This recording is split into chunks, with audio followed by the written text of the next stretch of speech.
साथियों, आज बहुत बड़ी सूचना लेकर आया हूँ।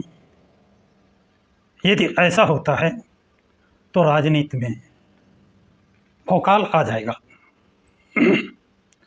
जो यहाँ की जनता जनार्दन चाहती थी वैसा ही हो जाएगा और इसकी पक्की सूचनाएं हैं, लेकिन वो क्रियान्वित कब होंगी इस पर अभी कुछ नहीं कहा जा सकता है। साथियों, आपको अच्छी तरह याद होगा कि 9 अक्टूबर 2025 को जब लखनऊ में बसपाइयों का जनसमूह उमड़ा था, 20 से 25 लाख लोग लखनऊ में एकत्र हुए। इस अपार भीड़ को देखकर अति उत्साहित बसपा सुप्रीमो मायावती ने मंच से घोषणा की थी। क्या घोषणा की थी? कि 2027 में सरकार बनाएंगे, ये आप लोग गांठ में बांध लें। कैसे सरकार बनाएंगे ये आप मेरे ऊपर छोड़ें। इसके बाद राजनीतिक क्षेत्रों में, राजनीतिक पार्टियों में सन्नाटा छा गया था, एक अपार भीड़ को देखकर और दूसरा मायावती का घोषणा सुनकर। इसके बाद 6 दिसंबर 2025 बाबा साहब डॉक्टर भीमराव अंबेडकर की पुण्यतिथि पर महापरिनिर्वाण दिवस के दिन उत्तर प्रदेश में 2 जगह मनाया गया, एक लखनऊ, दूसरा नोएडा। उस अवसर पर भी बसपा सुप्रीमो ने 2027 में सरकार बनाने की बात को दोहराया और जब 15 मार्च 2026 को अपने ही जन्मदिवस के अवसर पर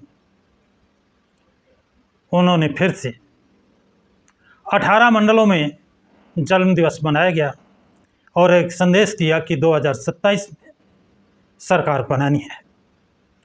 लगातार बैठकें, लगातार अधिकारियों से संपर्क, पदाधिकारियों से संपर्क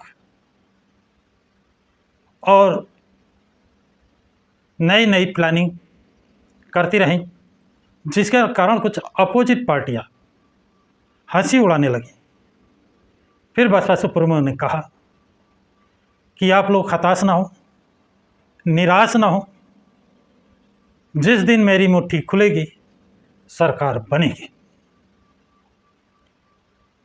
लेकिन वजन ऐसा लग रहा था कि दिनों दिन घटता जा रहा है। कार्यकर्ताओं के उत्साह में कुछ कमी आ रही थी। इसी बीच बसपा सुप्रीमो लखनऊ छोड़कर अचानक दिल्ली पहुंच गई, जबकि ऐसा अधिकतर नहीं होता है।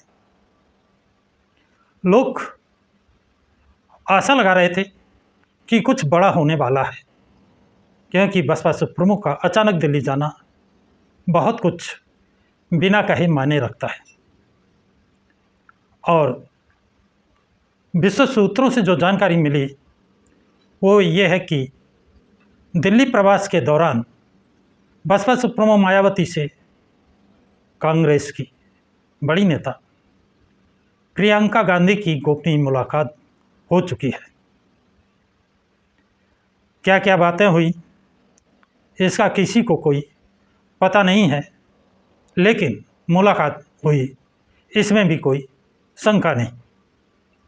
फिर कहते हैं मायावती और प्रियंका गांधी की मुलाकात के बाद कांग्रेस का प्रतिनिधिमंडल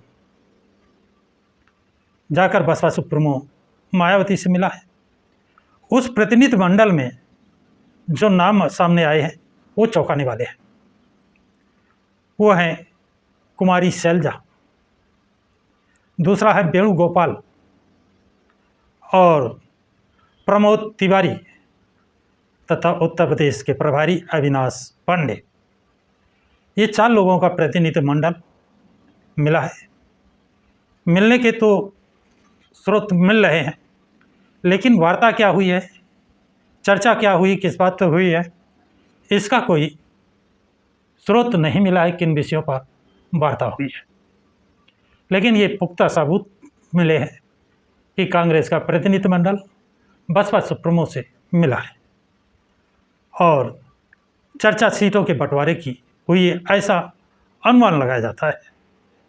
इतना ही नहीं, राहुल गांधी ने रायबरेली में 2024 चुनाव के बाद जब अपने क्षेत्र में गए थे तो उन्होंने वहाँ पर खुले मंच से कहा था, यदि मायावती हमारे साथ होती तो ये केंद्र में सरकार ना बनती।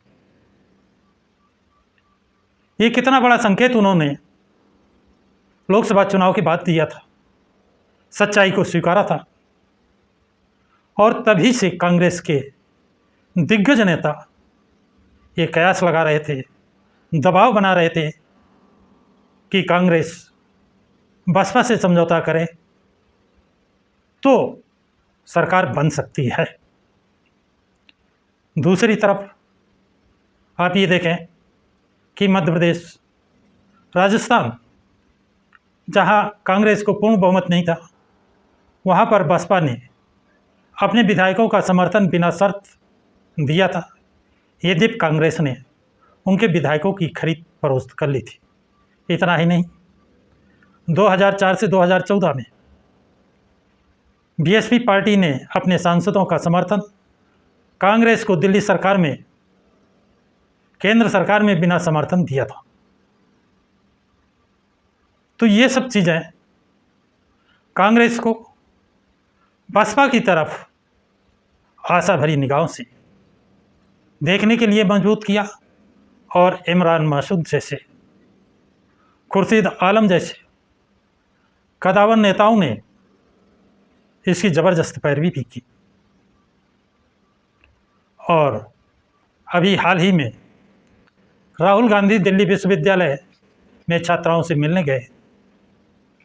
वहाँ यूनिवर्सिटी में लोगों से उन्होंने जो कुछ मायावती के लिए कहा है वो चौंकाने वाला है।